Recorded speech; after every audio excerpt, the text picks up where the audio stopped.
Hello everyone, this is Pamper Chew. Here today I have load number 3 of my stuff. There's load number 2 plus 1 and load number 3 plus some 1 underneath.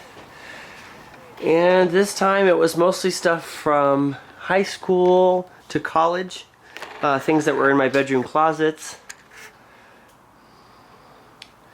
And some cabinets, that was my desk. I'm just gonna go over some quick things here. There's an old IBM computer that I don't know what happened to the guts, but I think I kept the case because I wanted to build a modern computer in it. Up here we have my AOL disc collection. I have around 4,000 AOL discs, different styles, different AOL CDs.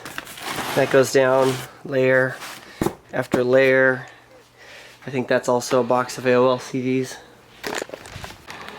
And these black bags are blankets, some baby blankets. This one my mom made for me when I was a baby. And those ones somebody probably made for me also. But they have lots of blankets I need to go through and wash. I got a couple radios here that I plan on fixing someday. This one actually worked the last time I plugged it in. The AM and the FM both worked. I got this at a Value Village for $10.99. Where this radio here definitely does not work, and it's probably a capacitor issue. All it gets is a hum. There's no radio signal at all, just a hum. This is an AM only Zenith. What model number is that? A Zenith C624C. That'll be fun to fix. I also have a working top loader VHS VCR made by Panasonic. I did a video about this a couple years ago, and it even has its plastic cover to go on top, so it's pretty much dust free on the inside. Here I have a U-matic recorder and a U-matic player, and I got a whole box of U-matic tapes over here. U-matic S tapes. That's a U-matic S tape, 20-minute broadcast master. And then I have some of the 60-minute tapes also. The player and the recorder both take both sizes. It's just like DV and mini DV tapes. The machine can accept 2 different sizes. And let's see, what's in here? Oh, a tube-type voltmeter. That I think also needs to be restored. This was my uncle's. But last time I plugged it in, it didn't do anything. So I need to open it up and see what's wrong with it. Model 232, peak to peak, EICO. Does AC volts, DC negative, DC plus, and ohms. And it looks like it can go all the way up to 1500 volts. So that's probably a nice meter to have. And I know it is tube. You got to plug it in. And it has a little vent there. Looks like I got a TRS-80 down there too. Here's a bag phone. Another bag phone. One of these boxes is my cell phone collection too. I brought over all my cell phones. I think it's this one, actually. I'll open that one up next. More calculators. I collect calculators, computers, cell phones, pretty much everything. So I need to go through all of these and reorganize it. What game we got there? Downland for the TRC. I have I had a cold for the last couple of weeks. That's why I sound funny, and now allergies are kicking in. So, well, here's a Quantum Bigfoot. Anyone remembers those? On the bottom I have a Super Betamax down there, and on the top is a Hitachi color video printer, and it uses that cellophane kind of ink cartridge and prints on little photo paper. It's like the cellophane kind of cartridge, and it does each color separately. Somebody gave this to me. It needs to be repaired. the paper tray doesn't suck up one sheet at a time like it should. But they did give me a whole pack, 2 packs of that ink, that cellophane ink, and paper to go with it. So I thought I'd fix it and just use up the rest of the paper for some photos that I like.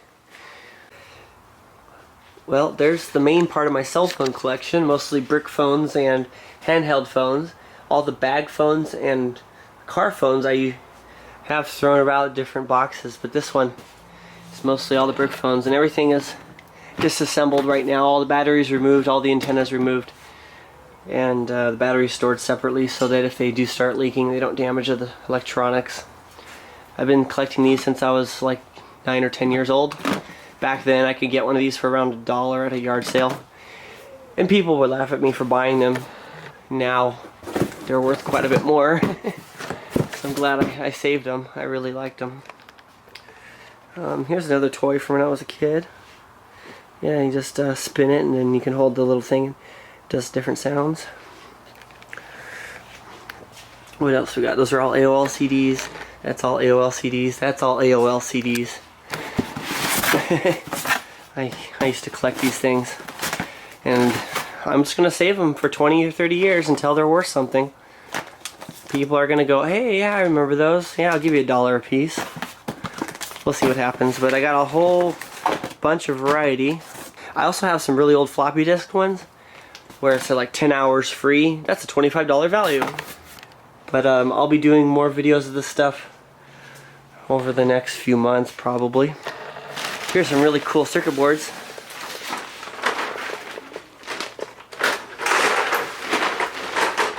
Some sort of memory board for a mainframe. No, it's all empty. And some sort of controller board. I pulled most of the chips off. I had about 10 of these boards and I kept the coolest ones. But I got tons and tons of the chips still, just in case the chips are any good. I kept all the chips, there they are. They're probably memory chips, some kind. So that's what I collected over the years. If anyone can analyze this, what does it mean? My life savings. Everything is grouped in categories. Hey, there's a piñata from when, I think it was my 7th birthday party. We got 2 piñatas and I kept the other one.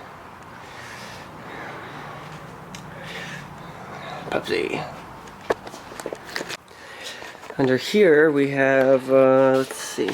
Oh, here's one of the later model Pong games. I think Sears made this one. This would have been a cheaper version. Some old graphics card. A Weeblo scarf. What else is in there? Oh, I think I got a really cool tube in this. I save fluorescent vacuum displays. Let's see if it's in there. Yep. Nice tube in there. I'll build something out of that someday. But can't wait to fix that radio. It's been sitting on my shelf for about 15 years in my closet. And now that I have a little more radio experience and a place to, well, I don't really have a place to work right now. I need to clear all this away, but oh yeah, and you know, I also have like 5 or 6 radios at my dad's house I need to go get, and those are even older. I think a few of them are made of Bakelite from the 30s or maybe even the 20s, but most of them were from the 40s and 50s. I remember my grandpa gave them to me and said, don't take these apart, save them. So I did save them, and now that I can fix them, I should bring them over. Oh, here's a water cooler that I got. Got this at a yard sale for $9 when I was like 12 years old. Had it in my room ever since. It is an Oasis.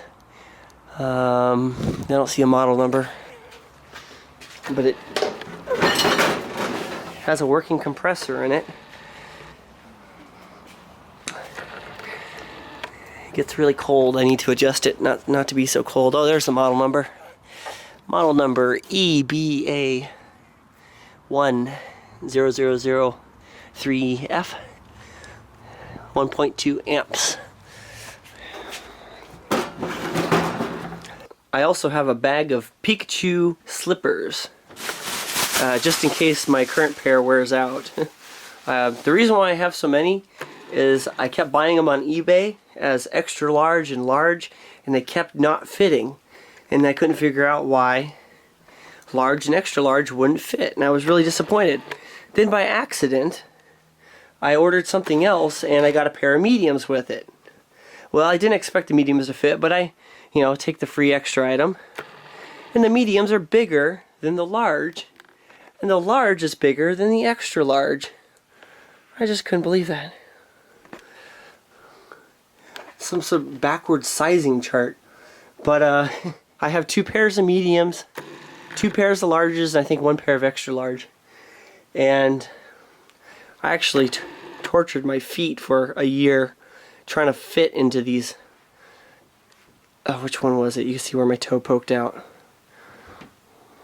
I think it's that one right there. My toe was hurt my big toe because I wanted to wear them so bad. But now I got 2 pairs of mediums. The rest of them I'm going to find people that have smaller feet than I do. I got larger feet.